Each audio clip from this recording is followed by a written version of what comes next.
Bienvenidos a la Academia de Teología Bautista Reformada. Mi nombre es Guillermo de Lama, yo soy el pastor de la Iglesia Bautista Reformada de Lima, aquí en Perú. Y en esta oportunidad yo quisiera compartir con ustedes el consejo del Señor en las Escrituras sobre el siguiente versículo. Y ahí tienen la imagen. A los cielos y a la tierra llamo por testigos hoy contra vosotros, que os he puesto delante la vida y la muerte, la bendición y la maldición. Escoge pues la vida para que vivas tú y tu descendencia. Es Deuteronomio 30, 19. Y este es uno de los versículos clásicos que nosotros podemos escuchar, que argumentan muchos de aquellos que siguen la corriente teológica pelagiana y arminiana para defender la soberanía del hombre en su propia salvación. El propósito de tratar estos temas no es definitivamente deshonrar al hombre, porque nosotros creemos que la Biblia enseña firmemente de que el hombre ha sido creado a la imagen y semejanza de Dios. No es materia y energía como el materialismo piensa, sino que ha sido creado a la imagen y semejanza de Dios, y por lo tanto el hombre tiene valor en sí mismo. Aún el hombre que ha caído en pecado, que está en pecado, está en Adán, está en rebelión contra Dios, él todavía porta la imagen de Dios desfigurada, caída, y por esa razón es que él tiene un valor. Pero una cosa muy distinta es hacer al hombre soberano en su propia salvación, un ser que no necesita la gracia de Dios para poder buscar a Dios, o en todo caso, cuando se eleva al hombre a la altura de ser el soberano de su propia salvación, se está diciendo de que la gracia pues no es necesaria, o simplemente es un complemento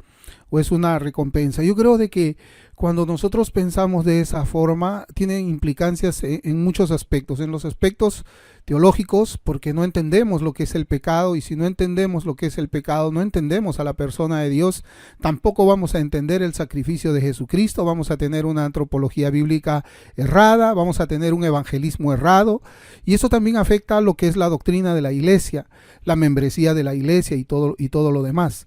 Entonces es preciso pues que nosotros tengamos primeramente un estudio correcto de lo que es la doctrina del pecado, la doctrina de la caída, y también revisar las confesiones antiguas, ¿no? Que no son documentos antojadizos de que lo hizo una persona o dos por allá, sino que son el resultado de muchos debates a la luz de las Escrituras para determinar si es que una determinada posición teológica es sana doctrina o no es sana doctrina, ¿no? Pero los que tienen esta visión pelagiana y arminiana para defender la libertad del hombre, o que no está caído completamente, sino que no está muerto en delitos y pecados, sino que solamente está herido o durmiendo, tal vez, no lo sé. Ellos dicen, al igual que Pelagio, o sea, esa forma de pensar es la misma idea de Pelagio, que bueno, yo en mis redes sociales también he hecho algunos comentarios acerca del pensamiento pelagiano, que es sorprendente cómo es que esas herejías todavía pueden subsistir a través del tiempo. Pero bueno, así son las cosas. Y este programa, esta academia, tiene pues el propósito de nosotros sumergirnos en lo que es la sana doctrina, lo que se conoce doctrina ortodoxa, mirando los documentos del pasado, los concilios del pasado, la historia de la iglesia, la historia de la teología y todo lo que se necesita. Más todavía si es que nosotros somos pastores que preparamos mensajes para la iglesia, ¿no? Ellos dicen, igual que Pelagio, yo decía, que si Dios ordena algo al pecador para que lo haga, el pecador tiene en sí mismo la capacidad de obedecer. Es eso prácticamente. Entonces, si vamos a poner un ejemplo, ¿no? En Levíticos 27, cuando dice Dios, sed santos, porque yo soy santo, el hombre sin la gracia de Dios, el hombre caído en pecado, tiene la habilidad espiritual para poder cumplir este mandamiento del Señor. Yo quisiera mostrarles esta pequeña pieza, quiero hacer una analogía, no sé si es que ahí lo alcanzan a ver, esa pieza que está ahí es de un rompecabezas o un puzzle que tiene 1000 piezas, tiene 1000 piezas. Ahora miren, cuando vemos esta pieza ahí aislada, ¿qué cosa es lo que nosotros vemos ahí? Pues no nos dice mucho. No nos dice mucho esta pieza, no dice casi nada. ¿Qué cosa qué cosa será, pero forma parte de un conjunto, forma parte de un rompecabezas, forma parte de una estructura de muchas piezas que a las finales tienen que dar con una imagen. Por eso cuando la colocamos nosotros con las otras 999 piezas, podemos ver la figura completa. ¿Qué cosa puede significar esto? Puede significar de repente un gato, puede ser un perro, puede ser también, no sé, una serpiente. Se está hablando acá de un animal, el rompecabezas trata de un animal, pero no vamos a poder nosotros ver la figura completa si es que las otras 99 piezas no están unidas. En realidad esta es la figura. Esta es la figura. Un rompecabezas de 1000 piezas. Esa es la figura. Y tristemente hay muchos que interpretan la Biblia de esa forma. Muchos interpretan la Biblia de esa forma. Encuentran un versículo en cual encaja con sus presuposiciones, así, un versículo así, de 1000, y lo aíslan y luego dicen, ese es todo el pensamiento de Dios. Aquí está. Esta es toda la teología, este es todo el panorama. Tenemos que ajustar todo a esta pieza, todo a esa pieza que corresponde a una nada más. Pero esa forma de ir a la escritura ni siquiera se hace en el aula universitaria. Yo recuerdo mucho que cuando entré a la universidad tuve que llevar unos cursos que se llamaban Metodología de la Investigación por 2 semestres, que trataban acerca de cómo hacer investigaciones, cómo leer e interpretar textos para mi carrera secular, ¿no? Y tristemente nosotros ni siquiera podemos ver en muchos que hacen estudio de la escritura llegar al nivel secular para poder interpretar textos. Rompen muchas reglas para sacar sus propias conclusiones de acuerdo a sus propias presuposiciones, y es verdaderamente triste que sea así. Yo tengo un libro que se llama, pues, no como cualquier otro libro, este está escrito por el pastor Peter Masters, y acá existen 21 reglas para hacer sermones, pero cuando se habla aquí de los pasos para la interpretación bíblica, hay un quinto paso aquí.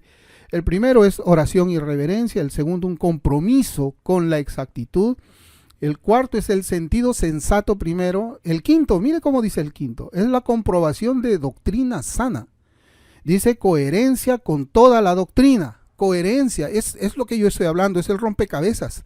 No es sacar un versículo y a partir de ese versículo dar la teoría mía, lo que a mí me gusta, lo que a mí me agrada, lo que encaja con mi manera de pensar. No, tiene que haber coherencia con toda la escritura, con toda la doctrina, comparada con otros pasajes. Él pregunta acá, ¿es parte de un todo más grande, en más de un lugar? Ninguna evidencia externa a la Biblia. Y cuando hace uno la comprobación de la doctrina sana, necesariamente tiene que llegar a la historia. Uno puede llegar a unas conclusiones cuando uno prepara sermones, es cierto, comienza a hacer todas estas etapas en busca del mensaje que el Señor tiene cuando estamos viendo un versículo, pero hay una parte que también es importante cuando uno va a dar un estudio bíblico o un sermón, es preguntarse, ¿lo que yo estoy interpretando es nuevo? ¿Es nueva las conclusiones que yo tengo? ¿Son parte de las conclusiones a las que llegaron los grandes pensadores cristianos de la edad de oro de la iglesia? Y si no es así, hay un problema, porque si yo no estoy llegando a las conclusiones ortodoxas y sanas, mi sermón no va a ser de utilidad, mi sermón va a ser simplemente un discurso personal mío. Y eso es lo que no se quiere, ¿no? Entonces, eso es lo que nosotros encontramos. Tratan a la Biblia de esa manera, ¿no? Sacan un versículo, así como esta pieza de 1000, y construyen su teoría y dicen, ahí está, ahí tenemos el libre albedrío. Acá hay 1, 2, 3, 5, 10 piezas. Ahí está el libre albedrío. Y son piezas que no encajan, porque cuando uno comienza a mirar todo el panorama, comienza a darse cuenta de que la Biblia realmente nos enseña algo diferente, ¿no? Ahí está el libre albedrío y generalmente lo hacen para darle un valor al hombre. Parece de que el humanismo está dentro de la escritura y hace pues al hombre la medida de todas las cosas y hace al hombre también el autor de su propia salvación. Por eso es que ellos dicen, ahí está el libre albedrío. Y con esta pieza de aquí, de 1000 o de muchas más, ellos dicen, no, Dios es un caballero, Dios le da al pecador la posibilidad de escoger la vida eterna. Mira, aquí está. Ese es el versículo, ahí lo lees, ahí está claro, ¿no? Y esto lo hacen para defender a Dios, de cargos que Dios no puede ser acusado. Porque la palabra del Señor dice así en este puzzle, donde dice de que es el hombre quien decide su propia salvación. También existen pasajes en la Escritura, otras piezas podemos llamar, que dice, por ejemplo, en Éxodo 33:19, y tendré misericordia del que tendré misericordia y seré clemente para con quien seré clemente. Soberanía de Dios. También la Escritura dice en Romanos 9:18, citando este pasaje, de manera que de quien quiere tiene misericordia y a quien quiere endurecer, endurece. No, nadie está despreciando al hombre, pero estamos poniendo al hombre dentro del contexto en que la Biblia pone al hombre pecador. Y no, nadie está diciendo de que Dios, por medio de estos versículos que he leído, es un déspota, es un tirano, es un dictador, porque parece de que eso es lo que ellos tienen en su mente. ¿Qué hacemos con estos versículos entonces? ¿Por qué es que puse el ejemplo del rompecabezas, del puzzle, ¿no? Que a mí, pues, bueno, yo lo estaba pensando hace un par de días. Porque todas las piezas de un rompecabezas tienen que estar juntas en armonía para poder ver el contexto, para poder ver todo completo. Deben de estar juntas en armonía para poder mirar esta pieza, cómo encaja con todas las demás. Igual es en la Biblia. En la Biblia es exactamente lo mismo. A veces cuando estamos haciendo algunos debates, te sacan un versículo y ya, con ese versículo, pues prácticamente está diciendo, pues yo no sé para qué la Biblia tiene más de 1000 páginas si un versículo tiene, es como que dijeran ellos eso, es un versículo nada más. El que quiere derribar todas las otras teologías o todos los otros versículos, con un solo versículo derribar 20, 30, 50 versículos, todo lo que la Biblia enseña en un determinado tema. Bueno, existe lo que se conoce como la analogía de la fe. Esa es la analogía de la fe, podemos nosotros tal vez comparar con lo que es este rompecabezas, y ahí le pongo la imagen con la definición. La analogía de la fe es un principio hermenéutico reformado que establece que, dado que todas las escrituras están unidas armoniosamente, sin contradicciones esenciales, por lo tanto, toda interpretación propuesta de cualquier pasaje debe compararse con lo que enseñan las otras partes de la Biblia. En otras palabras, la fe o cuerpo de doctrina que las escrituras en su conjunto proclaman no será contradicha de ninguna manera por ningún pasaje. Por lo tanto, si 2 o 3 interpretaciones diferentes de un versículo son igualmente posibles, cualquier interpretación que contradiga la clara enseñanza de cualquier otra escritura debe descartarse desde el principio. Y ahí les pongo el lugar desde donde yo he tomado la cita, que es monergismo, y lo he traducido al español. Y esto es una herramienta importante que debe considerar toda persona que está llamada al ministerio de la palabra del Señor. Pero volvamos a nuestro versículo. Quiero leerlo otra vez. Ahí está la imagen. A los cielos y a la tierra llamo por testigos hoy contra vosotros, que os he puesto delante la vida y la muerte, la bendición y la maldición.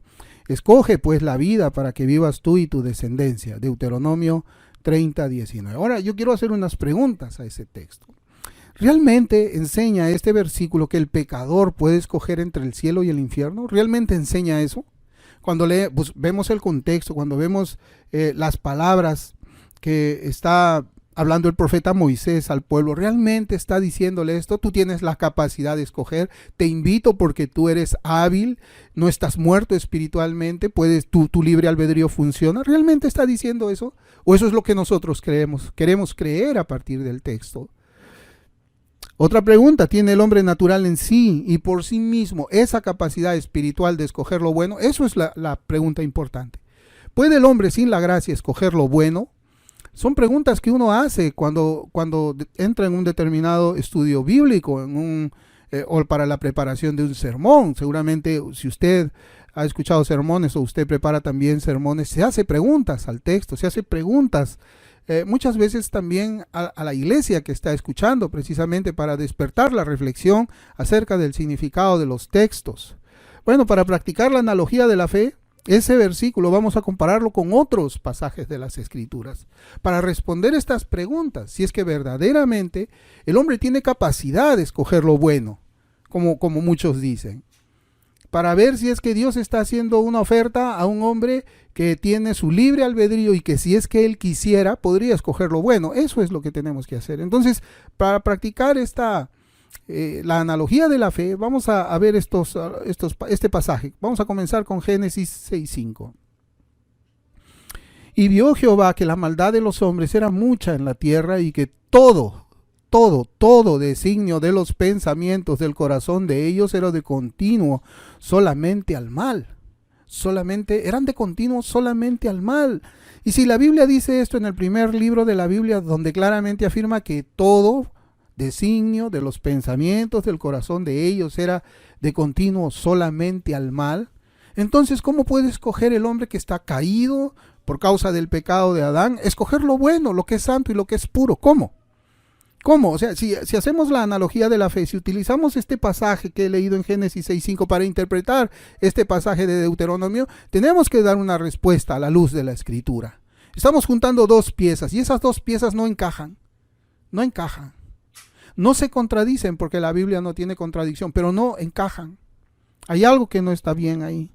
No puede escoger el hombre. Bueno, pero si en todo caso alguien quisiese desechar el versículo de Génesis 6:5, todavía podemos presentar otra imagen más para ayudarnos nosotros a interpretar ese versículo primero que hemos visto. Este otro versículo tiene que ver con el profeta Jeremías, también cuando habla acerca de la naturaleza del hombre caído, en Jeremías capítulo 13, versículo 23, y en la imagen usted está viendo una traducción que se llama en la Biblia de lenguaje sencillo. En realidad aquí nosotros encontramos tres preguntas retóricas y las respuestas a esas preguntas retóricas es no. Y dice Jeremías 13:23 en esta versión, dice: nadie puede cambiar el color de su piel, ni puede el leopardo quitarse sus manchas. Tampoco ustedes pueden hacer lo bueno, pues solo saben hacer lo malo. En la versión de Reina Valera 60, nosotros lo encontramos en una forma de preguntas. ¿Podrá el etíope cambiar su piel? O sea, ¿puede un hombre de color negro volverse blanco él solo? No, la respuesta es no. ¿Podrá el leopardo cambiar sus manchas? La respuesta es no. Y pregunta otra vez el Señor por medio del profeta: ¿y puede un hombre acostumbrado a hacer lo malo hacer lo bueno? La respuesta es no, no puede. Entonces, ¿qué significa ese pasaje de Deuteronomio? ¿Qué significa ese pasaje de Deuteronomio? No significa una invitación. No significa el libre albedrío. No significa de que el hombre tiene capacidad para escoger. Y este otro versículo también yo quisiera compartir en este momento es ahora Eclesiastés 9:3. Eclesiastés 9:3 dice: este mal hay entre todo lo que se hace debajo del sol, que un mismo suceso acontece a todos, y también que el corazón de los hijos de los hombres está lleno de mal y de insensatez en su corazón durante su vida, y después de esto se van a los muertos. Aquí habla de cómo es el estado del corazón del hombre. La Biblia nos dice de que Dios que el hombre, para hacer lo que es bueno, necesita primero un cambio de corazón. Lo lee usted en el profeta Ezequiel, en el capítulo 36, me parece que está de Ezequiel: y quitará el Señor tu corazón de piedra y te pondrá un corazón de carne para que puedas obedecerle. ¿Obedecerle cuándo? Cuando Él te llama. Cuando Él te llama y te dice ven, cuando Él te atrae con lazos de amor, vas voluntariamente, porque ahora puedes obedecer, porque tienes un corazón distinto. La Biblia habla en ese punto. Entonces, ese pasaje de Deuteronomio no puede significar lo que quieren hacernos creer que significa. No es esta pieza, no es separarlo, es ponerlo junto con las otras piezas.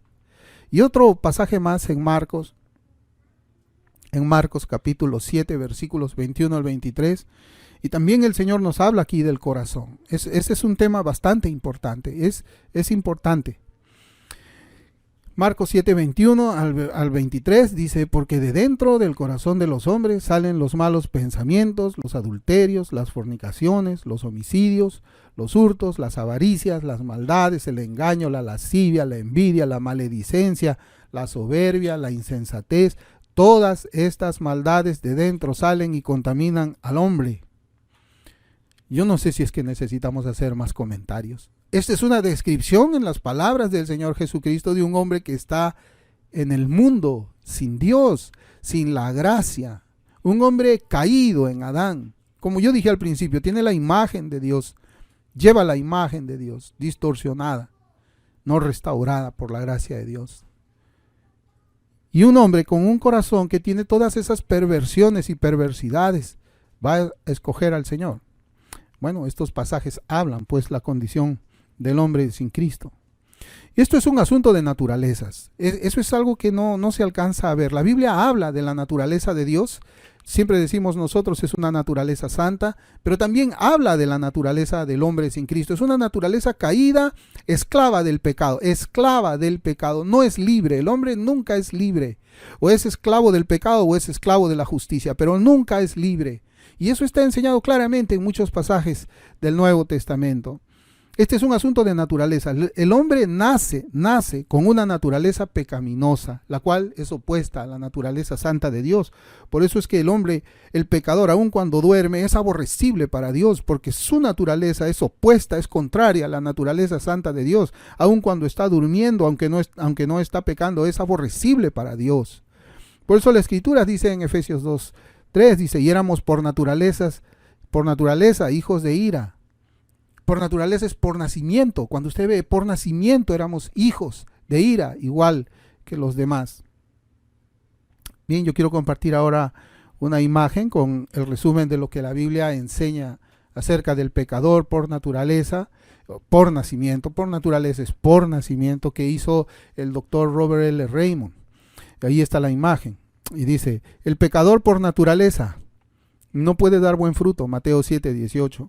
No puede oír la palabra de Cristo para que tenga vida, Juan 8:43. No puede aceptar el Espíritu de verdad, Juan 14:17. No puede sujetarse a la ley de Dios, Romanos 8:7. No puede discernir la verdad del Espíritu de Dios, 1 Corintios 2:14. No puede confesar con el corazón que Jesús es Señor, 1 Corintios 12:3. No puede heredar el reino de Dios, 1 Corintios 15:50. No puede venir a Cristo, Juan 6:44. Pero ¿qué cosa dicen los pelagianos y los arminianos ante todas estas proposiciones bíblicas que encontramos cada uno con su referencia bíblica? No, aquí está, ahí está. Con esta piecita del rompecabezas, ahí está el libre albedrío. Ahí está, el hombre puede escoger a Dios. No, y lo triste es de que cuando uno entra a conversar acerca de este tema, nunca cuestionan la veracidad de lo que se está diciendo aquí. Lo sacan de contexto. Para mí es extremadamente curioso ver cómo recurren hasta, en algunos casos, a personas que no tienen teología sana. Pueden ser pastores piadosos, amantes de Dios, de mucha oración, pero no tienen una teología sana. No tienen y recurren a esos pastores, olvidando todos los que son ortodoxos, para sostener, aún en eso, cuando buscan un comentario, aún en eso ellos todavía buscan a alguien que le pueda dar la razón. Ahí está, la Escritura lo dice, todo lo que no puede hacer un hombre sin la gracia de Dios. La Biblia enseña la depravación total del hombre, y la depravación total del hombre implica gracia para que el hombre pueda venir a Cristo. Nada más, con estos antecedentes bíblicos y con el resumen pues de la condición espiritual del hombre en pecado, yo pregunto lo siguiente: ¿qué creen ustedes que escogió ese pueblo? ¿Se acuerdan de ese versículo primero que pusimos? Aquí yo pongo delante tuyo la vida y la muerte, escoge pues la vida para que vivas. ¿Qué creen ustedes que escogió el pueblo? ¿Escogió la vida? Porque en el contexto nosotros sabemos qué es lo que escoge. Pero claro, nos quedamos, ¿no? Nos detenemos. Ahí está, ahí está el versículo, ahí está. Ya no hay que seguir leyendo, no hay que seguir viendo qué cosa es lo que pasa. Ahí está. Pero la Biblia sí nos dice qué cosa es lo que escogieron ellos. Yo le pregunto a usted, ¿usted sabe qué cosa fue lo que escogieron ellos? ¿Escogieron la vida o escogieron la muerte? Bueno, la respuesta está, como le digo, en la misma Biblia, en el mismo libro y en el siguiente capítulo, que es el contexto en el cual se está desarrollando toda la historia que estamos viendo nosotros ahora. Y ahí tienen la imagen, dice: porque yo sé que después de mi muerte ciertamente os corromperéis y os apartaréis del camino que os he mandado, y que os ha de venir mal en los postreros días por haber hecho mal ante los ojos de Jehová, enojándole con la obra de vuestras manos. Deuteronomio 31:29. Ellos escogieron la muerte. Allí está. Escogieron la muerte. Ciertamente os corromperéis y os apartéis del camino que os he mandado. Escogieron la muerte, escogieron la corrupción. ¿Y por qué? ¿Por qué? Porque esa es la naturaleza del hombre sin Cristo. Al hombre sin Cristo uno le puede decir, bueno, escoge la bendición y la maldición. Siempre va a escoger la maldición. Escoge el bien o el mal. Siempre va a escoger el mal. Escoge la santidad, la justicia o escoge el pecado. Siempre va a escoger el pecado porque el hombre ama las tinieblas más que la luz, a no ser que se le cambie la naturaleza que tiene. ¿Por qué come un león? ¿Por qué un león puede comer carne y no hierba? Porque esa es su naturaleza. ¿Por qué una oveja come hierba y no es carnívoro? Porque esa es su naturaleza. Para que un león coma hierba en lugar de carne, tienen que cambiarle su naturaleza. Y eso es lo que sucede con el hombre. El hombre es por naturaleza pecador, caído en Adán. Y mientras Dios no haga una obra soberana para cambiar la naturaleza que tiene ese hombre desde su nacimiento, solamente su pensamiento va a ser de continuo al mal, como dice Génesis. Su corazón va a estar lleno de todas esas perversidades, como el Señor enseña en Marcos 7. Eso es lo que la Escritura enseña. No nos pueden decir aquí está el libre albedrío, un versículo entre 20,000 que tiene la Biblia. No, esa no es la forma. Esa no es la forma de hacerlo. Lo que la Biblia enseña es que el hombre pecador, sin la gracia de Dios, siempre va a escoger la muerte, como hemos visto ahora en ese versículo. Es su propia naturaleza, es su naturaleza. El hombre siempre va a escoger el pecado porque lo ama de una manera natural, Casi para finalizar les comparto este último pasaje.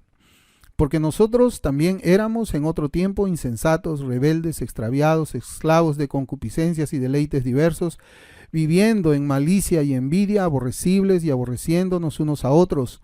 Pero cuando se manifestó la bondad de Dios nuestro Salvador y su amor para con los hombres, nos salvó, no por obras de justicia que nosotros hubiéramos hecho, sino por su misericordia, por el lavamiento de la regeneración y por la renovación en el Espíritu Santo. Amigos, ahí está. ¿Cómo es que éramos nosotros y cómo es que Dios tuvo que intervenir para dejar de ser lo que éramos antes de que la gracia llegue a nuestras vidas? Nadie buscó a Dios. Es Dios quien vino a buscar lo que se había perdido.